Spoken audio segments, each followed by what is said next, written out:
Hello, financial fans. Another week has come along, and I guess it's the last one of this year. And we'll be getting prepared for next year. A lot of decisions to be made as far as finance is concerned for the taxes that are coming up in April in the United States. And what I will do is take a look at four stocks here that have dividends that look pretty good.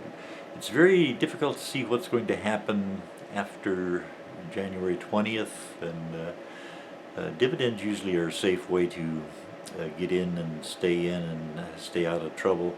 So we'll take a look at four stocks and see if these are the kinds of stocks you like or plan on looking at in the future. This might be something new for you to study. So let's begin with Realty Income Corporation. The symbol is the letter O. $61.77 a share. And these, by the way, are Yahoo pages. I love Yahoo's financial pages. They are very easy to read, and you can understand the stocks as you check them out. So they're in Yahoo pages. First column on the left, halfway down, a little over halfway down, 52-week range. $38 to $84. That is quite a range. 85, actually it's 92 cents. So $61, it's got plenty of headroom, and the PE ratio in the middle column, third item down, 51.43, way more than I would usually think of buying. But the dividend, a little farther down in that middle column, 4.61%, and the 1 year target about $68, $69. And that would be a nice increase if it did happen. Yahoo considers this, or not Yahoo, but whoever writes the financial information at Yahoo considers this to be overvalued. So they might be right. Next stock is SHLX, which is Shell Midstream Partners. $10 a share, $10.09 on the closing, and this I'm doing this on Tuesday, I guess this is the 28th as far as I know, of December of 2020, and a little over $10 a share. Look down the first column, a little over halfway down, 52-week range, $5.70 to $22.70. So it has plenty of headroom if it decides to be moving upwards. The volume, the average volume, 1.5 million shares, and 456,000 shares. They consider this to be undervalued, whoever does the pages at Yahoo. And in the middle column, see the PE ratio, 7.7. Love that. That looks very, very good. And look at the dividend. Can this be true? 18.25%. Give it a look. 1 year target, $12.55. That would still be a nice rise from the current $10 price.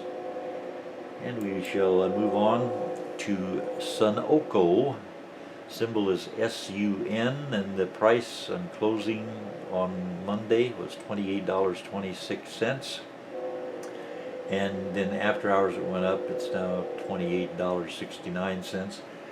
And the 52-week range is $10.46 to $12.89. That can't be right. $32, my eyesight. 10.46 to 32.89. And so it's got plenty of room to move up. Actually, not a whole lot of room. It's got room to move up. And it's considered to be undervalued.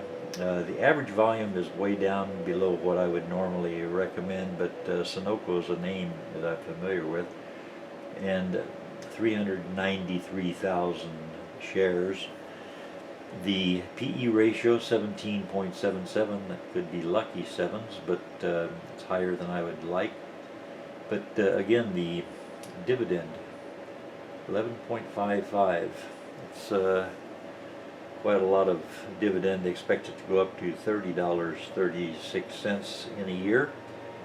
And as I said, they think it is undervalued, and very good possibility that it is undervalued, and we don't know yet what is going to happen to the oil stocks in the future, but that dividend looks mighty inviting. And then the last stock I'll mention for you to look at, Xerox, XRX. I do own this stock, and it's done well since I've owned it. $23.28 is the current price, and the average volume 2.2 million shares. Make that 2.3 million shares almost. Volume on that day, Monday, was 1.8, and this is a slow season for buying stocks. The last couple of days of this week, it'll be a rush to buy and sell. 52-week range, $14.22 to $38.69. So lots and lots of headroom there for Xerox. And the PE ratio, 5.49. As I said, I do already own this stock. And the dividend, 4.43. It's very nice. And hope all goes well for you for the rest of 2020, and hope 2021 is a delightful, profitable year for you, and that you have great health, and that we all have great wisdom in the coming years. We're probably going to need it. And I thank you very much for watching.